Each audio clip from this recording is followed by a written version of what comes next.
साईं की बात। बच्चे, न्याय होगा मेरे बच्चे, इस बार न्याय होगा, तुम्हें इंसाफ मिलेगा। मुझे मालूम है कि तुम बहुत दिनों से ना इंसाफ की गुहार लगा रहे थे, बहुत दिनों से मेरे आगे, कि बाबा मुझे इंसाफ कब मिलेगा, कब होगा न्याय, कब सब चीजें होंगी। तो लो, वो वक्त आ गया मेरे बच्चे, वो वक्त आ गया, वो समय आ गया कि अब मैं तुम्हें इंसाफ दिलवाऊं। बहुत हो गया मेरे बच्चे, अब तुम्हारे इंसाफ का समय आ चुका है। अब मैं तुम्हें न्याय दिलवाऊंगा, मैं तुम्हें इंसाफ दिलवाऊंगा। जिन लोगों ने भी तुम्हारे साथ गलत किया है, तुम्हारे परिवार के साथ गलत किया है ना, उन सबको अब सजा भोगनी होगी। मैंने बहुत कोशिशें की कि वो संभल जाए, सुधर जाए, लेकिन वो नहीं सुधरना चाहते। बहुत चीजें दर्शाई भी मैंने उनके आगे कि अगर वो नहीं संभलेंगे, नहीं सुधरेंगे ना, तो उनके साथ ऐसा होगा, वैसा होगा। बहुत सारी चीजें उन्हें दिखाने की कोशिश की, लेकिन क्या है ना मेरे बच्चे, कुछ लोग ऐसे होते हैं ना, जो सख्ताई इतनी होती है उनके अंदर, इतनी कड़ाई होती है ना, इतने ज्यादा बेशर्म होते हैं कि उन्हें कुछ समझ में नहीं आता। वो चाह के भी ना अपने आप को सुधार नहीं पाते, तो उस वक्त में मुझे ही सुधारना होगा उन्हें। वो सुधरने को तैयार ही नहीं है, बिल्कुल नहीं है, तो जाने दो, अब मैं ही सुधार करूंगा उनका, देख लेना। और सुनो, तुम ना अपने पैसों को ना इधर से उधर मत रखा करो, क्योंकि तुम जहाँ रखते हो ना, रख कर भूल जाते हो, और वहीं से कोई तुम्हारे पैसों को ले लेता है, फिर इस्तेमाल कर लेता है, तुम भूल जाते हो। तो पैसों का इस्तेमाल भी हो रहा है तो गलत तरीके से हो रहा है, और गलत जरिए से हो रहा है। संभालो पैसों को अपने, इधर उधर मत रखो, एक जगह रखो जहाँ पर तुम रखना चाहते हो। मेरे कुछ बच्चों को ना पर्सों का बहुत शौक है, अलग अलग बटुओं का बहुत शौक है, वो हर जगह कुछ ना कुछ पैसे रख देते हैं। तो एक ही बटुआ इस्तेमाल करो जिसमें तुम पैसे रखो, बाकी तुम शौक शौक में जो बटुआ चाहो वो इस्तेमाल कर सकते हो। लेकिन जब पैसे रखने की बात आए तो सिर्फ एक बटुआ मेरे बच्चे, उसी में से निकालो और उसी में रखो। अगर ऐसे करोगे ना तो कभी नहीं भूलोगे। और जो पैसों में गिनती में तुमसे गलती हो जाती है ना, कि इतने रखे थे, कि इतने रखे थे, वो नहीं होगी, क्योंकि तुम्हारी गैर मौजूदगी में तुम्हारे पैसों को टटोला जाता है, चीजों को टटोला जाता है, तुम्हारे कमरे को टटोला जाता है इधर से उधर।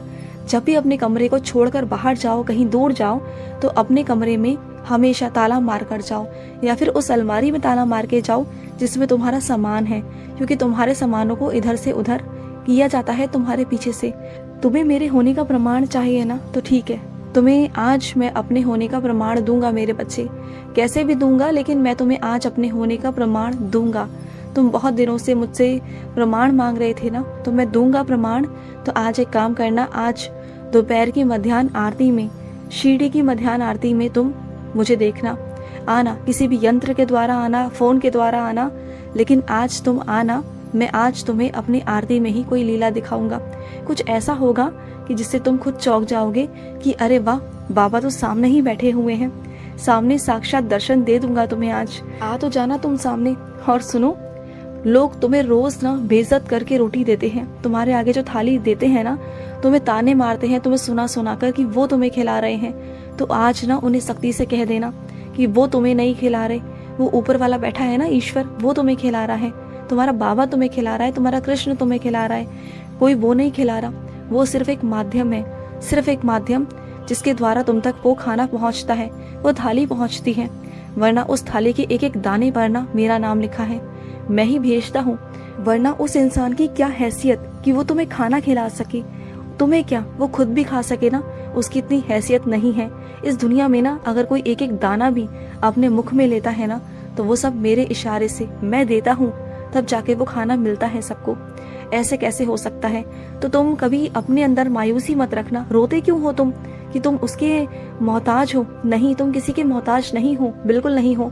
उनके तानों को बिल्कुल भी सहने की जरूरत नहीं है। मैं कह रहा हूँ ना तुमसे, कह देना इस बार कि तुम अपने बाबा का दिया हुआ खाते हो, बाबा देते हैं तुम्हें, ऊपर वाला देता है तुम्हें, तब खा रहे हो तुम। किसी के मोहताज नहीं हो तुम, किसी पर निर्भर रही हो। अगर तुम वहाँ नहीं भी रहोगे ना, तुम जहाँ भी रहोगे, जिस कोने में रहोगे दुनिया की, वहां भी मैं तुम्हें पहुंचाऊंगा खाना, क्योंकि मैं अपने बच्चों को भूखा नहीं सुला सकता, मैं अपने बच्चों को भूखा देख ही नहीं सकता, बिल्कुल नहीं। और सुनो, तुम्हारे पास ना एक छोटे से महादेव होंगे, है ना? महादेव आए हैं तुम्हारे पास, तो वो यूं ही नहीं आए, वो चलकर तुम्हारे घर पर आए हैं। तुम बहुत मानते हो ना महादेव को, देखो महादेव खुद चलकर तुम्हारे घर पर आए हैं। तो महादेव की रोज सेवा करो, उनकी जब तुम सेवा करोगे ना, तो देखना कि तुम्हारे जीवन में कितने परिवर्तन आ जाएंगे, कितना कुछ बदल जाएगा, बहुत कुछ बदलेगा, बहुत कुछ। तुमने महादेव से एक मन्नत मांगी थी उनके मंदिर में, तुम्हारे घर के आसपास के मंदिर में तुमने मन्नत मांगी थी, और उसके बाद से ना तुम गए नहीं। तुम्हें वो मन्नत भी याद दिलाना चाहता था कि जो मन्नत मांगी थी उस मन्नत को पूरा भी कराओ, वहाँ चले जाना, क्योंकि महादेव तुम्हें याद कर रहे हैं बहुत दिनों से। चले जाना उनके पास में। और सुनो, आज जब तुम मेरे मंदिर जाओ ना, तो मेरे पुजारी के लिए कुछ चीज़ ले जाना मेरे बच्चे। एक चाय का कप ही ले जाना, क्योंकि जो मेरा पुजारी है ना, जब वो मंदिर में होता है ना, वो चाय के बहुत शौकीन हैं। जब वो चाय पीते हैं तो उन्हें दिक्कत होती है, उनके घर में भी बहुत दिक्कत है, बर्तनों की बहुत कमी है उनके पास में, चीज़ों की बहुत कमी है, क्योंकि वो मेरी सेवा तो ज़रूर करते हैं, लेकिन उनके पास उतना वेतन नहीं हो पाता जिससे कि वो अपना घर चला सके। तो अगर तुम उनके लिए कुछ ना कुछ ले जाओगे ना, तो मुझे अच्छा लगेगा। अगर मंदिर जाओ तो ज़रूर लेकर जाना। इस बार भले ही तुम मेरे लिए कुछ मत लाओ, लेकिन उनके लिए ज़रूर लेकर आना, क्योंकि तुम मुझे दो या ना दो, मुझे किसी चीज़ की कोई कमी नहीं है, लेकिन अगर तुम मेरे बच्चे को दोगे जो मेरी सेवा कर रहा है ना, तो इससे मुझे बहुत खुशी मिलेगी। क्योंकि जो मेरी सेवा करता है ना दिन रात निस्वार्थ भाव से, हाँ भले ही वो कुछ वेतन लेता है, वो इसलिए क्योंकि वो उसका कर्म है। अगर वो अपने कर्म नहीं करेगा तो अपने बच्चों को, अपने घर वालों को, अपने परिवार वालों को क्या खिलाएगा? उसे कुछ ना कुछ तो कर्म करने होंगे ना। तो बस अगर वो मेरे माध्यम से सेवा कर कर अपने कर्मों को कर रहा है तो क्या बुराई है उसमें? वो उसकी ईमानदारी की रोटी है, और ईमानदारी की रोटी के लिए ना मैं कभी किसी को मना नहीं करता। लेकिन हाँ, अगर तुम उनके लिए कुछ करना चाहोगे ना, तो मुझे बहुत अच्छा लगेगा। तुम कुछ ही दिनों के अंदर अपने घर जाने वाले हो, है ना? अपने घर पर जा रहे हो, तो बहुत सारे काम ऐसे हैं जो तुम्हें वहाँ जाके निपटाने हैं। बहुत सारे काम तुम्हारे अधूरे थे जब तुम अपने घर से छोड़कर आए थे, लेकिन जब इस बार जा ही रहे हो तो अपने सारे कामों को, अधूरे कामों को करके आना।